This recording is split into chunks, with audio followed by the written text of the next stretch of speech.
Hello friends, ನೀವು ನೋಡ್ತಾ ಇರೋದು ಶುಂಠಿ ನಾಟಿ ಮಾಡಿ ಒಂದು 60 ದಿವಸ ಆಗಿದೆ. 2 ತಿಂಗಳು ಫುಲ್ ಆಗಿದೆ. ಇದರಲ್ಲಿ ನೋಡಿದ್ರೆ ತುಂಬ ಕೊನರೆ ಕಳೆ ತುಂಬ ಜಾಸ್ತಿ ಇದೆ.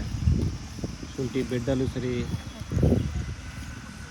ಅಕ್ಕಪಕ್ಕ ಕಾವಲಿಯಲ್ಲೂ ಸರಿ ತುಂಬ ಅಂದರೆ ತುಂಬ ಕೊನರೆ. ಆಲ್ರೆಡಿ ಒಂದು ಸರಿ ಮೇ 5ರಲ್ಲಿ ಕಳೆ ಕೀಳಿಸಿದ್ದೀವಿ. ಪೂರ್ತಿ ಕೈಯಲ್ಲಿ ರಿಮೂವ್ ಮಾಡಿರೋದು, ಲೇಬರ್ ಕೈಯಲ್ಲಿ ತುಂಬ ಖರ್ಚಾಯಿತು. ಎಗೈನ್ ಇವಾಗ ಮೇ ಎಂಡಿಂಗ್ನಲ್ಲಿ ಪುನಃ ಒಂದು ಮೈ ಕೀಳಿಸ್ಬೇಕಾಗಿ ಬಂದಿದೆ. ಈ ಕೊನಾರೆ ಬಂದುಬಿಟ್ರೆ ಬೇರೆ ಏನೂ ಬೆಟ್ರಾಗಿ ಕ್ಲೀನ್ ಮಾಡೋಕ್ಕಾಗೋದಿಲ್ಲ. ಪೂರ್ತಿ ಕೈನಲ್ಲೇ ಒಂದೊಂದಾಗಿ ತೆಗೆದು ಒಂದು ಚೀಲದಲ್ಲಿ ಹಾಕಿ ಆಚೆ ಕಡೆ ಡಂಪ್ ಮಾಡಿಸ್ಬೇಕಾಗುತ್ತೆ. ಇವಾಗ ತೋರಿಸ್ತೀನಿ. ಈ ಕಡೆ ಆಗಿರೋ ಕಳೆ, ಇದೆಲ್ಲ ಪೂರ್ತಿ ಕಳೆ ಇರೋವಂಥದ್ದು.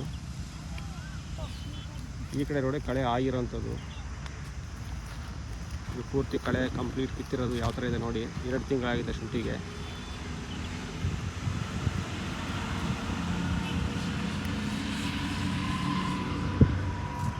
ಇದು 2ನೇ ಸರಿ ಕಳೆ ಆಗಿರೋವಂಥದ್ದು.